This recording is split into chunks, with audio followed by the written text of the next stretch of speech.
అందరికీ హాయ్ అండి. నేను మీ హైపరాది పిఠాపురం ఎమ్మెల్యే గారి తాలూకా.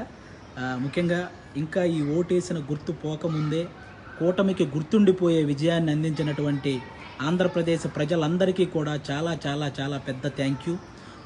10 సంవత్సరాల నుంచి ఎన్నో అవమానాలు, ఎన్నో తిట్లు, ఎన్నో కష్టాలు ఇవన్నీ భరించి ఒక్కడే తన సొంత డబ్బుతో ఎవరి సహాయం లేకుండా ఒక పార్టీని నడిపించి ఏ పదవి లేకపోయినా సంపాదించిందంతా సహాయం చేసిన పవన్ కళ్యాణ్ గారి కష్టానికి ఈరోజు సరైన ఫలితం దక్కినందుకు, ముఖ్యంగా 70,000కు పైగా మెజారిటీతో ఆయన్ని గెలిపించిన పిఠాపురం ప్రజలకి, అలాగే ఆయన అనుకున్నట్టు కూటమిని ఈ స్థాయిలో నిలబెట్టిన ఆంధ్రప్రదేశ్ ప్రజలందరికీ కూడా థ్యాంక్ యూ సో మచ్ అండి. ముఖ్యంగా ఈ గెలుపును అందరూ పాజిటివ్ వేలో జరుపుకోవాలని మనస్ఫూర్తిగా కోరుకుంటున్నాను. ఎందుకంటే మనల్ని మోసం చేసిన నాయకులను విమర్శించండి, అలాగే ఆడవాళ్ళని కూడా చూడకుండా ట్రోల్ చేసినటువంటి సోషల్ మీడియా వాళ్ళని విమర్శించండి, కానీ జై శ్రీకృష్ణ.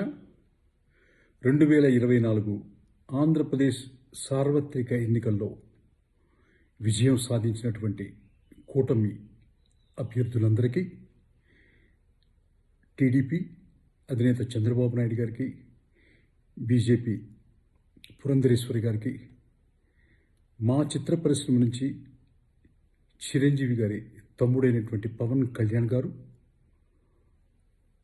10 సంవత్సరాల తర్వాత 21 సీట్లు తీసుకొని 21 సీట్లు గెలిచారు అంటేనే ఒక కొత్త అధ్యాయానికి తెర లేపారు.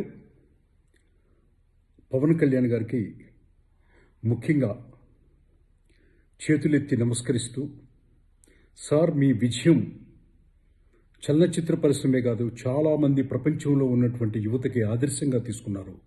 మీరు ఇంకా ఎన్నో శిఖరాగ్రంగా ఎక్కి ఈ రాష్ట్రాన్నే కాదు దేశ రాజకీయాల్ని కూడా మీరు ఒక శక్తిగా నిలబడాలని చెప్పని మనస్ఫూర్తిగా కోరుకుంటున్నాను. ఇట్లు మీ చిన్ని కృష్ణ, సినీ రచయిత. జై శ్రీరామ్.